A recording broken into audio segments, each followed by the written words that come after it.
বিধানসভার বিতর্কিত এলাকা পাওয়ার গেট কোলেরহাট টু আরাবুল ইসলামের গড় বলে শুরু।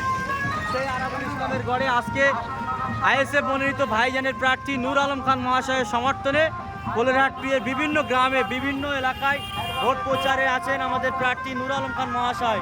এই কোলেরহাট এলাকা যেটা নতুন হাট বলে পরিচিত, একাধিক মানুষকে আরাবুলের গড় সেই নতুন হাট এলাকায় দেখতে পাচ্ছেন। পার্টি অফিস খুলে রেখেছে, কোনো লোক নেই, কোনো রকম কোনো কর্মী নেই, শুধু কাটমানির টাকায় ঝান্ডাই ভরে রেখেছে। কিন্তু সাধারণ মানুষ স্বতঃস্ফূর্তভাবে তারা বার হয়েছে আসবে আগামী দিন আইএসএফ প্রার্থী নূর আলম খান মহাশয়কে 1 তারিখে খামচিহ্নে ভোট দিয়ে জেতানোর জন্য মানুষ দু হাত ভরে আশীর্বাদ করছেন। সঙ্গে আছেন আমাদের প্রার্থী নূর আলম খান মহাশয়। আগামী 1 তারিখ 1 জুন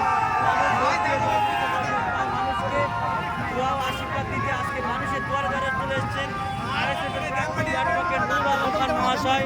তিনি আছেন, মানুষ আছে, প্রচুর মানুষের জমায়েত। আর একদিকে আজকে চলছে এই ভাঙড়ের এক প্রান্তে অভিষেক আসছে, যে অভিষেককে বিগত 15 বছর ভাঙড়ের বাড়িতে দেখা যায়নি। তারা ভোট প্রচারে এসেছেন অভিষেক, কিন্তু দেখা যাচ্ছে উল্টোটা। এখানেই দেখা যাচ্ছে আইএসএফের প্রার্থী নূর আলম খান মহাশয়ের হাজার হাজার কর্মী সমর্থকদের এলাকায় র্যালি। এই র্যালিতে প্রচুর মানুষের ভিড়। আপনারা সরাসরি দেখতে পাচ্ছেন মোবাইলের মাধ্যমে। ভালো ভালো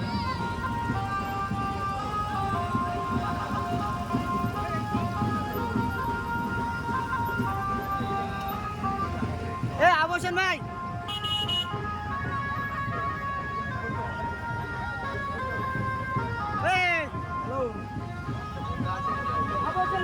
একেবারে আরাবুলের আতর ঘর।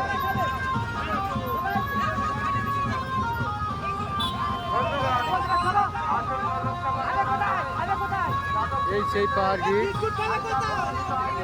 আরাবুলের আতর ঘর। আরাবুল বলতেন তিন, আইএসএফ বলে কিছু নেই।